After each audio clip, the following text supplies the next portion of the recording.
I'm Leah Reichman, uh, strength and conditioning coach at Norwood HS, competitive powerlifter, retired. Graduated from University of Cincinnati with my degree in exercise physiology in 2012, and then graduated nursing school in 2015. Powerlifting background. I am an all-time world record holding powerlifter. I have the biggest squat ever by a woman in the world. I was the first woman to squat 900 in competition.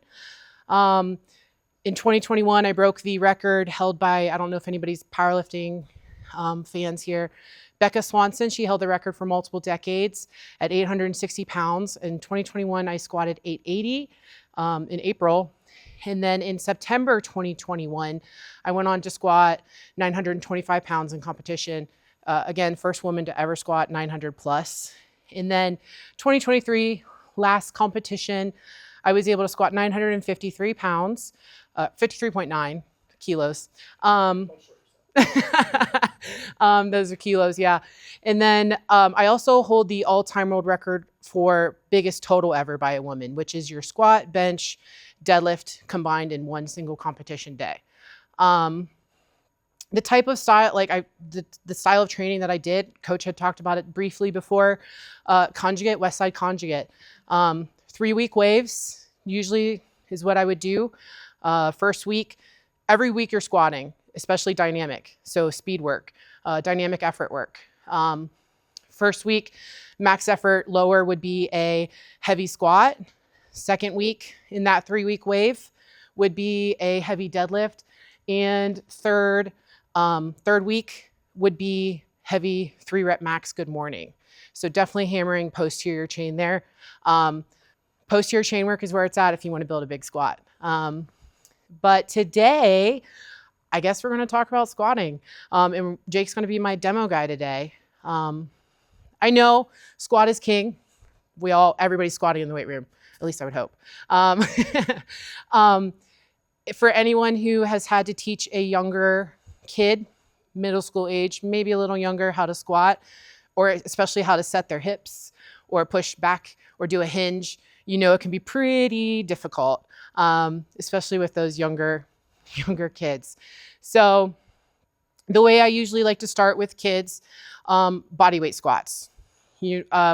Typically, we start body weight. I have them do this for about 3 to 4 weeks, seeing where they're at. And then if they're able to progress a little faster, usually do work into goblet squats and then typically into a front squat or anything front loaded. When kids struggle to push their hips back or, to keep their heels driving into the ground, or their heels want to come up while they squat, this is when I throw them into a box squat. And we will go over that a little bit today as well on how to properly do a box squat versus squatting to a box. So typically with kids, body weight squats progress into a front loaded squat, whether it's med ball, goblet. I love a good Zercher squat. Typically teaching them to be able to sit back, keep their heels onto the ground, keeping their knees or femurs externally rotated while they go down. From there, I will do about 3 weeks of volume, 3 to 4 weeks of volume, 4 sets of 10 at 70%, especially when we start to do a back-loaded squat. 4 sets of 10, 70-ish%, maybe 65, depending on how they feel, just so they can really lock down their form and technique.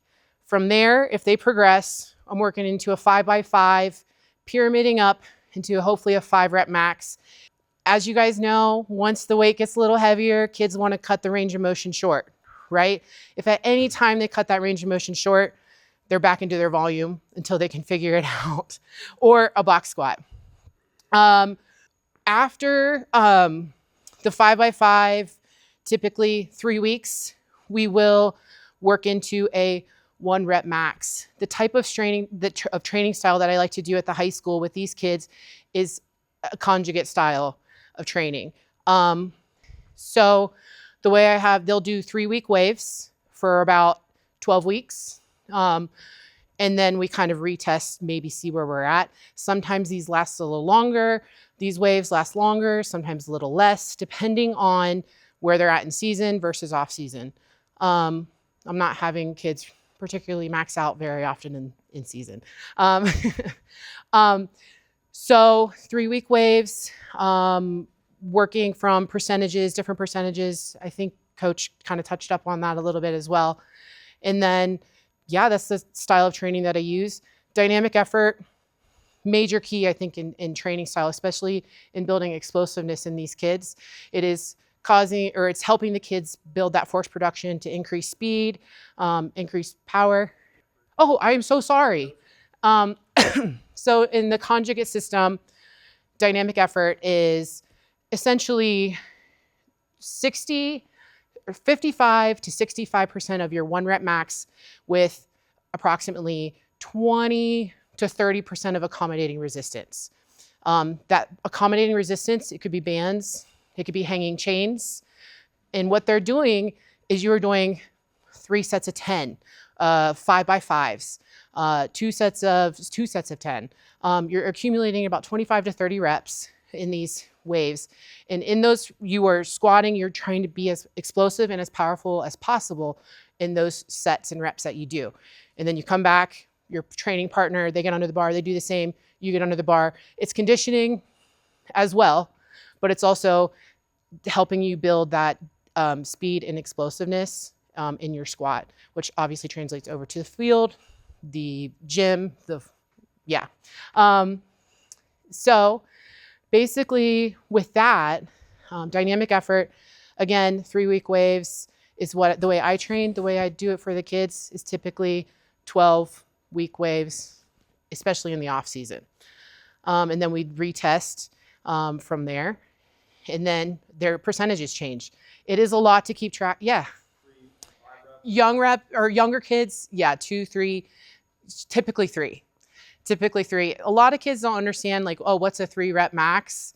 So, so you have to tell them it's when you can do 3 reps as heavy as you can without your form breaking down or without you cutting range of motion on that squat.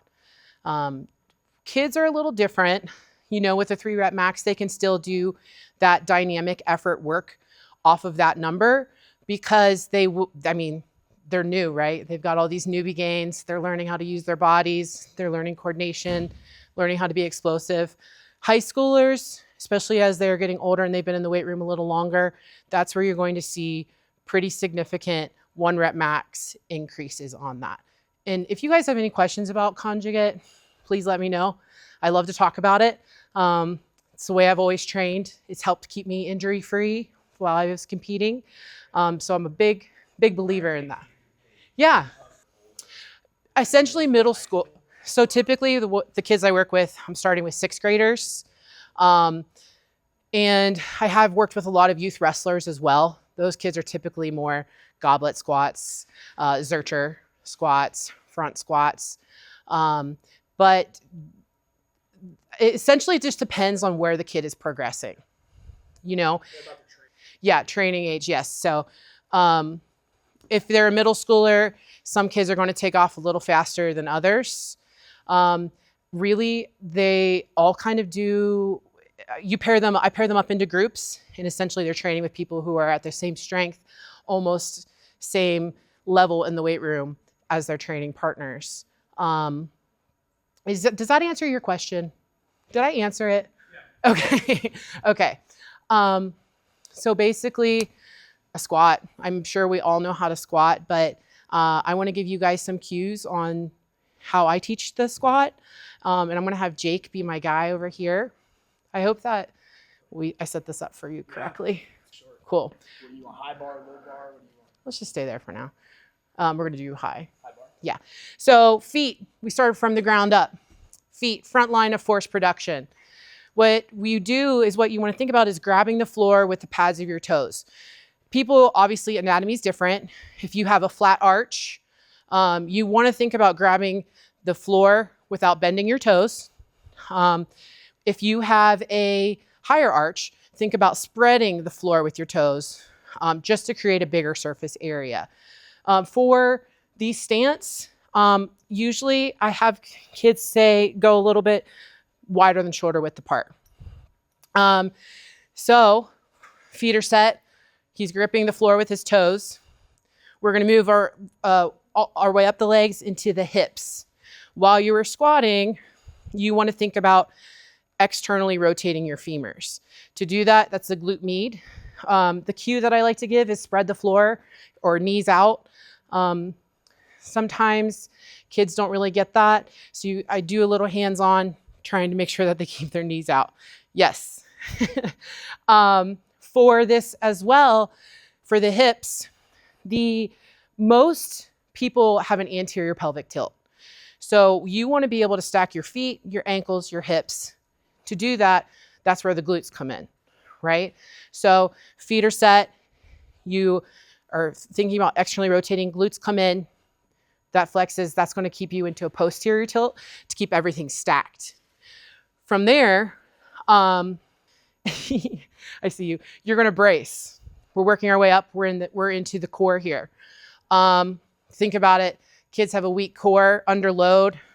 They're gonna fold with gravity and the weight on the barbell. They're not going to be able to get up. They're going to fold, which is obviously something we don't want to happen.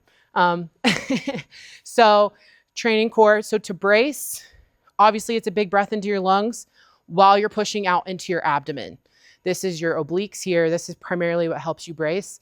The cue that I try to give is like you're stuffed after Thanksgiving dinner, or you're trying to create a big trunk, like tree trunk. So you're so again, feet, glutes, you're gonna brace, big brace, push your belly out, chest up. See, he's already doing the chest up. You can relax if you want. So for the chest up cues that I like to give, honestly, you're trying to pull that barbell over your back and into your butt. So that's going to help once you teach kids to kind of keep their sternum up while they're in that movement, while breaking that barbell over their back, almost like a lat contraction, decompressing the scaps there. That's going to help force them into a little bit, I don't want to say thoracic extension, but it is going to help them keep that chest up, because you do see a lot of kids they'll breathe here and then all of a sudden butt shoots up, chest is down. Yeah. No, you push it out. You are pushing out. Almost like, the way I tell kids is like, you want to take a deep breath into your belly, push out almost like you're trying to pee, right? Because that's also going to help stabilize your pelvic floor. And the heavier you get with loads, you do see some pelvic floor instability and issues. I've seen it in some lifters before, but out and down is typically how I like to cue kids to brace. Bracing is probably one of the most important parts when it comes to heavier loads under a barbell. And then working our way up to the neck, chin, you want to stack that in. You're going to want to pull your chin into your neck, essentially creating a double chin. I like to say, go ahead and pack your neck into that barbell, right? So then we're here, elbows cranked under, feet are cranked in, externally rotating. You're coming down and you're coming up. You don't want to do the barbell anymore? Yeah. So go ahead. He's going to walk out. The way I also tell the kids to walk out is to make sure that you are stable. Some kids like to rush that start of the squat. Good, just like that. Jake has great range of motion here. But yeah, go ahead and do it again. He's sitting his hips back first, sitting back. Good, chest up. T-spine, thoracic spine is locked in. Neck is packed into the barbell. He's done a little extra bounce in the hole, but that's okay. The weight's light. Good, just like that. You can rack it. Does anybody have any questions regarding this? Or any coaching cues or anything? Yeah. Yeah. Yes, I like to say like chin into your neck. Like almost like tell them to make a double chin. I'll tell them like make a sexy double chin, and they like know what they're doing immediately right away. Especially when they're cranking their elbows in and packing their neck into that barbell there. Yeah. The eyes up, I never give that cue. I do tell them to look straight ahead, find a spot and stay there. Don't look anywhere else. Sometimes you have kids like, where are you looking? What are you doing? I've had an issue with that with some of the kids that I train. I usually tell them to look straight dead in the center of the bench, or the wall that I train on has all these logos, and I pick the logo in the center, because often the kids will look up like at the rack logo, it extends them too high, or they'll look down at the floor, or like she said, randomly. So when you kind of pick a spot, it makes it so they don't have to like make that up for themselves. Yeah. The key to perfecting a squat is honestly repetition. That's why I have them doing higher volume, especially that first month. If they still can't figure it out within a month, 2 months, you know what I mean? If they still can't figure it out, 6 months, it doesn't matter. Again, sometimes that's where it gets a little dicey in the weight room if you have some people who are progressing a little faster than others. So you want to keep your eye on those other ones. Luckily, the coaches that I do work with, they are in the weight room to help assist with that if I need to do a little more one-on-one with when teams are in the weight room. So it's always nice to have coaches help or assistants or whatever help with that. Does anybody want to get under a barbell or do a free squat? It's okay. Let's talk about a box squat. We all have seen kids squat to a box where it's just a big old plop down, which is fine. I guess it builds some confidence. However, with an actual box squat, you are sitting back and you are sitting onto that box. Typically, you want your stance to be wider than your normal squat stance, because with a box squat, yes, you're teaching them to hinge and push their hips back, but you're also loading the hamstrings. Box squat, in my opinion, and probably Louis Simmons at Westside Barbell, that's going to be the biggest posterior chain builder that you could utilize. So with a box squat, this is kind of low. It's okay. You want the depth to be right or not as deep as a normal. You can come in here if you want. I know you guys can barely see me. As your typical free squat, but I'm going to be a little wider here than my squat stance. Obviously, I'm bracing hard, knees out. You're sitting back, right? You're going to sit back. So you have a barbell here. Keep your knees out off the box. So sit back, let your hips relax, knees out off the box. I can do it to the side here. So here we go. So hips back first, knees out off the box. Not how the box is angled, so more on the pad. She was squatting more forward and back, less than you don't feel it. Yeah. And of course it's not like this. You know, you see kids going this, boom. Not like that. It's a controlled movement while you're sitting back. On the stand up, I like to think of myself as I'm sitting down, my knees are out. I'm forcing my knees out hard while I'm on the box. Standing up, almost like a glute and hamstring contraction there when you stand up. Dynamic effort with a box squat, that's literally, I mean, you're getting 30 reps of really fast, explosive posterior chain work there. And that's going to build a free squat. So, any other questions?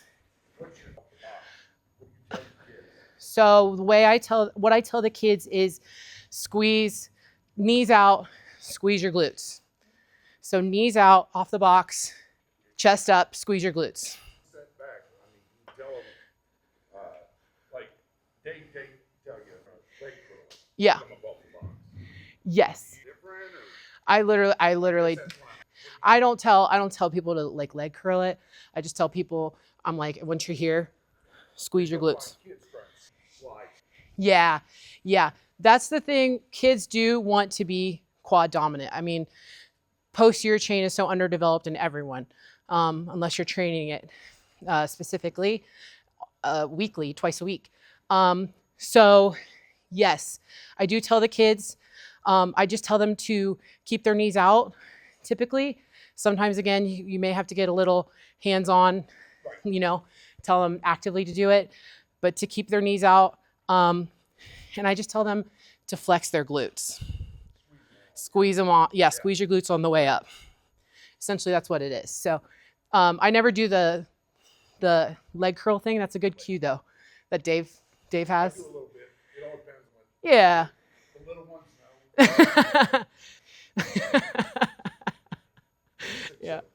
30 minutes? Oh, we don't need to. If you want to ride me one box. Yeah, I'll cue Jake through a box squat here.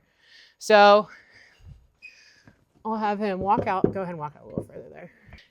Feet a little wider than what he would be for his normal squat stance. There you go, chest up, elbows under. He's gonna sit his hips back first. He's sitting back, he's sitting back, he's sitting back. He's gonna let his hips relax just a little, and then you're gonna come up. Squeeze your glutes, just like that.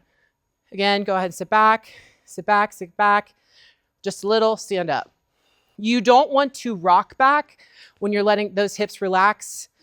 Yeah, you do not, that's what you do not want. You will see a lot of people doing that, but I'm sorry. Just tell them to stop. I just tell them to stop. Stop rocking. There's a lot of stop doing that in the weight room. But go ahead and sit back one more time. Hips back first. Hips back first. He's gonna relax his hips. Stand up. Squeeze your glutes. Yep. Just like that. Does anybody else want to give it a shot? You don't have to. Yeah.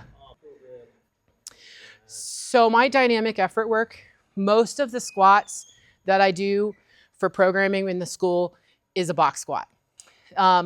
There will be some dynamic effort work where they're not, especially as athletes, but typically I do like them are squatting to a box. Again, it's a 3-week wave. So week 1, 10 by 3. Say we will start at 55% against 20 to 30% accommodating resistance, which could be the hanging chains. It could be against bands. Week 2, 60% against the same accommodating resistance. Week 3, 65%. I usually cut the rep range down on that. So instead of a 10 by 3, I'll do an 8 by 3 that week because it's a little more weight for them. Yeah? Let's do it. Is this barbell height good enough for you? Yeah, I can make it work. Okay. So go ahead and you're gonna get under the barbell there. Good. Good. Go a little wider than what you normally would for your squat stance. And then let's move this back a little. All right. Keep your feet cranked in. There you go. Sit your butt back first. Good. Knees out on the box. Relax your hips down. Stand up. Good. I think we should go a little wider with your stance. Toes out a little more so you can externally rotate. Good. Sit back harder. Sit back. Yep. Get up. Knees out on the box. Go ahead and do one more. Yep. Stand up. Good. Nice. You can rack it if you want. How did that feel? Good. Where'd you feel it? I know that's a tough question. Quads and glutes. Yeah. Okay, good. Yeah, externally rotating, especially glute meets, you'll definitely start seeing a lot of glute development there. Anybody else want to give it a shot? No? The two biggest differences that I'm seeing are wider and then not like letting yourself like relax back to the box. Yeah. Essentially with a box squat, a wider stance. I'm used to training pretty wide, but with a wider stance, you are sitting your hips back first. You're essentially sitting back while keeping your knees out the entire time and then standing up. So talk about the nuance. Obviously, you don't want to rock them back, but talk about the nuance that there is with relaxing. It's essentially hundreds of people box squat, and there is a small, slight variation of rocking back when the hips are actually properly relaxed. So I think, so tell me, okay, so you want to know like basically how to relax those hips a little? Don't stay static, like sit back, and there's a little bit of. There is. So with this, I know a lot of people want to stay tight on the box. So you don't want to rock back like this and then swing yourself up. Essentially you don't want to use the momentum from the rock back to stand up. However, here, hips relax a little, stand up. Am I helping you? There's a little nuance there because you did rock a little bit. Yes. Watching Chuck back in the day, he always did. Yeah. So the rock is essentially what I mean by that is where kids come here and they swing all the way back to use that momentum versus letting your hips relax and standing up. Usually the rock, when they are using that momentum, is going to be very significant and they throw it into their quads. So that's how you know they're doing it. Versus a typical relaxing hips on the box, your knees are still out while you do that. Yeah, you're welcome. I'm sorry if I was misunderstanding you. Yeah. Any other questions? Does anybody want to give it a You got a question? Yeah, how are you, do you let the kids use the belt? Yeah. I like a brace against the belt. I tell them to push out against it. Push into that belt as hard as you can. I don't really let them use belts because they're not usually lifting enough weight and they need to strengthen their core. So I think belts, obviously, you know, for our heavier lifters, people who train pretty regularly, I think it's a great tool. For kids, I typically do not have them do that unless they're maxing out. But honestly, I don't really have any for them to use. I have a couple in the gym. They all want, or in the weight room, they all want to use it, but yeah. Yeah. I guess, do you ever think Dynamic wave. Sometimes, you know, we'll do a heels elevated if it's just a front squat, because you can use any variation you want. It doesn't have to be against any accommodating resistance for dynamic effort work. If it's a front squat with heels elevated, you know what I mean? They'll do that, no accommodating resistance. We'll do that for 3 weeks. I don't have access to a lot of specialty bars. By that, I mean SSBs or cambered bars, bow bars, or anything like that. I also only have bands. I have not been able to use chains yet. So the 3 week waves, I do switch them up as much as I can, and I try to get creative as much as I can with that. And then I know we had a question over here. Yeah. Typically, just usually high bar. I feel like low bar, if you can do it, that's great. I feel like it requires a lot of mobility. I also think that it requires a lot of strength in your core, because with low bar, you do see a lot of kids wanting to drop their chest, essentially turning it into a squat morning. Yeah, squat morning. So I try to keep it higher. I try to teach them to rest that barbell on their traps, or a little lower in the mid back there, but never super low. I know a lot of those USAPL raw powerlifters, some of them are low on their back, but no, I try to teach them to do higher bar. Can you touch on like what? Yeah, low bar. So high bar, typically what Jake was doing, higher up on your trap, not on your traps. It's not on your neck. It is on your traps. So essentially resting there, you'll get a lot of kids who are like, oh, this hurts my back. This hurts my back. And you got to say, well, you need bigger traps.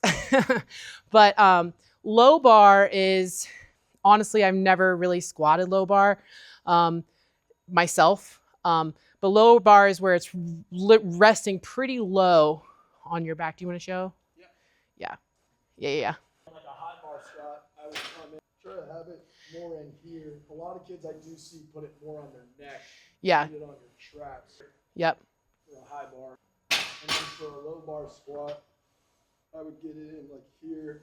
I have had multiple shots, but the lower it is, the more usually Yes. round forward. Right? Yeah, the more people usually want to round forward, drop their chest. I think for me personally, and this is a biased opinion, I think that low bar, especially in younger lifters, younger athletes, creates more opportunity for injury versus a regular high bar. Does anybody here squat low bar? Yeah. Mm-hmm. Yeah, and as like, obviously you don't really see that in kids, but as you get stronger, a little more muscular, you start to lose that shoulder mobility. That's whenever I started to move my hands out a little bit. Yeah. I was like on the collars with like some fingers down. Yeah. Were you the same? Do you still squat low bar? Yeah. Yeah. Long femur, so Yeah. it was kind of Yeah. Were your elbows pretty tight? Yeah. not as much here. Yeah. Yeah. It takes a lot of mobility to be able to do that. And a lot of and a lot of the control of the barbell there. But it's definitely, unless they're an experienced lifter, I usually try to avoid low bar with kids specifically. Yeah. I do find a lot of with kids and they can't figure it out is technique too. You know, a lot of kids want to start with their knees, and that's where you're getting these quarter squats. But for mobilities, if you know, after an assessment, mobility, hips, ankles, I do give kids, I don't know if they're doing it at home or not. They do have mobility work, like basic stretching that I give them at home. But I train, I'll teach them how to do cars with their hips. Teaching them, you know, to keep their foot up, rotate. Yeah. So I teach them how to open up their hips a little more. That seems to help. Also, it sucks. And I think it forces them to learn a little more. I'll keep them at front loaded squats, whether it's a goblet or a zercher, until they're able to get into, until they're able, until they're able to get into that correct position. I know kids want to go all out, you know, they want to do what their teammates are doing. But if you can't figure it out, we're not going to put you under a heavier load, even though we know you're stronger. So basically it's kind of breaking them down to build them back up again, especially with their ego. I do elevate heels. It depends. So that does seem to help, obviously, with mobility.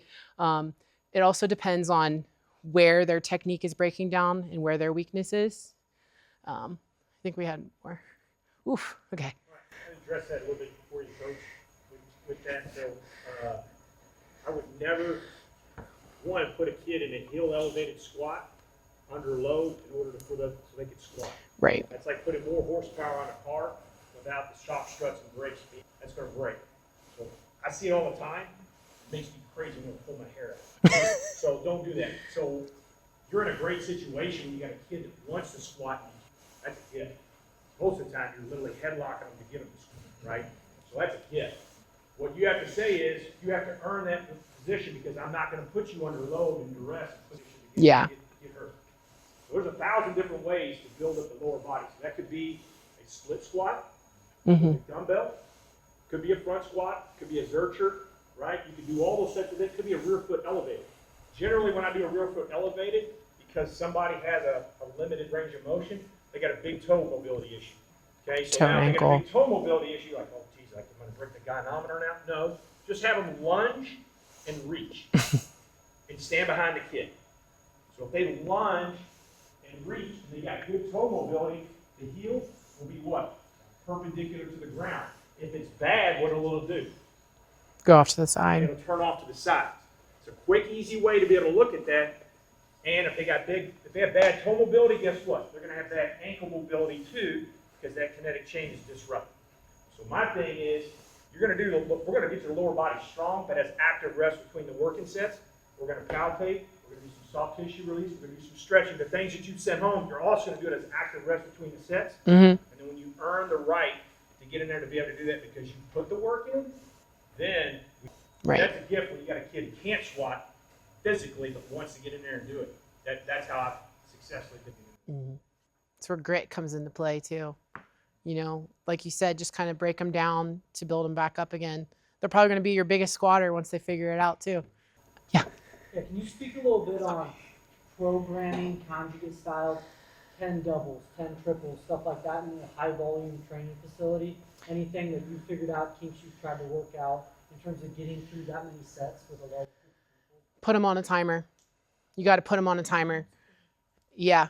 They should be finishing 10 sets of 3, 10 doubles. They should be finishing their dynamic work in under 10 minutes. Typically, their rest period is their training partner's working set. So you're just moving. They should be working like a well-oiled machine. It's hard to get kids to lock in and focus, but once they do, they get it and they'll do it. It's definitely harder with younger kids, but if you keep hammering them, teaching them to keep it moving, and you put them on a timer, usually that helps with the timing. Usually I would say if you're doing a dynamic effort, set 20 minutes or 20 seconds, 15, 20 seconds. 15, 20 seconds. When I what? So foam, I don't use it at the school. This was just because this box is really low. I guess we could have flipped it up. But with the foam, it essentially absorbs that force. Helps, you're essentially starting from nothing on that way up. It's supposed to help absorb it versus landing on a harder surface. Makes it a little harder, trickier. I usually don't use the foam with beginners especially. Usually a little more advanced lifters is where you would use that. Box squats are already pretty hard as it is. You could use a plyo box for it. I mean, you're still sturdier surface, still softer, and that's fine. But typically with this foam, it absorbs so much, it makes it a little harder to come up. Foam box squats can be an option for a variation as well. So, cool. Also, a box squat, my athletes, I'll take a lower box and then I'll use plates or RX pads or what Yeah. Or to your point too, you can have them work through the pattern of where they can go and put the pad where that height is at. If the room breaks down, you start bringing in that pattern. So they still bring the point when they are. Mm-hmm. They got a little bit better understanding. Do you do a lot of conjugate, like like speed work types of training? Yeah, it really depends on what the athlete's level of Fitness is, yeah. their experience. Yeah. Type of thing. Honestly, I love to use box squat as a team. Yeah. Not most so much as a programming, but you make the athletes understand how to sit back, how to be quad dominant. Yeah. Use the hips, to squat, Yeah. those types of things. Yeah, that's a good thing to tool. It's not just about heavy load on there, right? Too. Yeah. So, Yeah.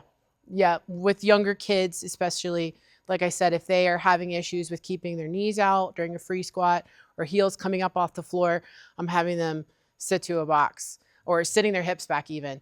Again, teaching a hinge is probably one of the hardest things we'll ever do. Teaching a kid how to hinge is one of the hardest things we'll ever do. So yeah, teaching them how to squat to a box before putting them under a barbell is usually a way to do that, is to teach a squat as well. Yeah.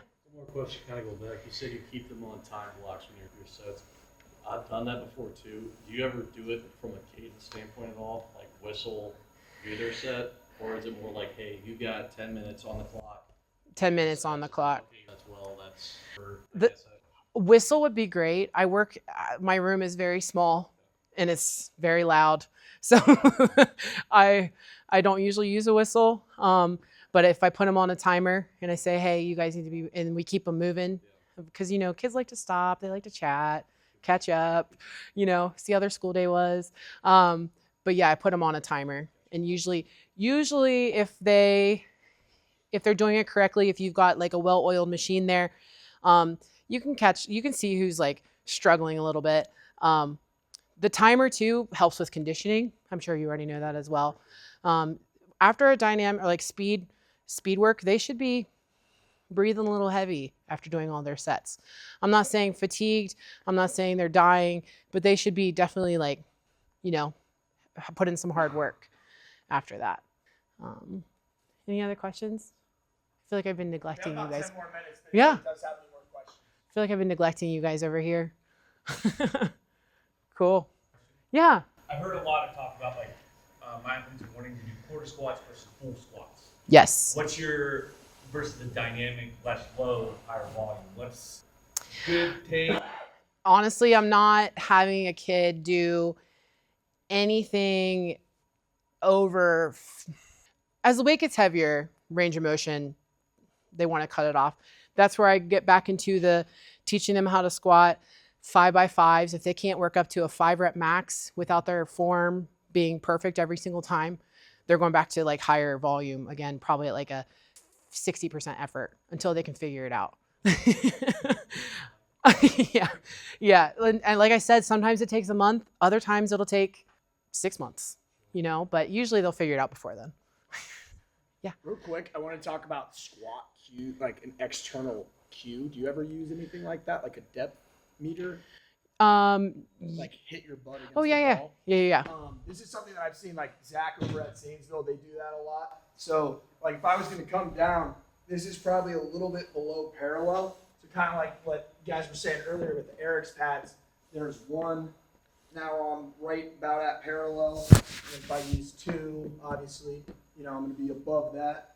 So essentially this just allows, like, there's not really a cheat. If the butt hits the ball and the ball's set at the proper height, there's not like a missed rep or not. It's did you do it, or it's very obvious. There's not really, much up to interpretation. And that's also what we kind of talked about, the difference between squatting to a box or this as a depth thing versus a box squat. Because you're not sitting back on it and resting at all. You're just like tap it. Yeah, so you know that you are where you need to be. That's correct. Cool. Can Can you touch on footwear? Because I don't let my kids squat and run. It's hard. The demographic that I work with, they usually don't have a lot of shoes to wear. I do have the only no slippers and no Crocs in the weight room. I don't know what it is with these kids wearing slippers to school, but no slippers or Crocs in the weight room. When it comes to squats, usually they'll wear their sport wrestling shoes. The wrestlers do. Basketball players, they will wear their court shoes or previous court shoes. Football is a little harder, but a lot of kids want to wear their Dunks, their Air Force Ones. If they don't have that, I tell them only for squats you can take your shoes off, because I need them to learn how to grip the floor with their toe pads. Yeah. Usually I don't want that to happen, but after that, to move on to their accessories or their auxiliary movements, they put their shoes back on. Yeah. Yeah. No slippers, no Crocs. Thank you very much, Leah. Yeah.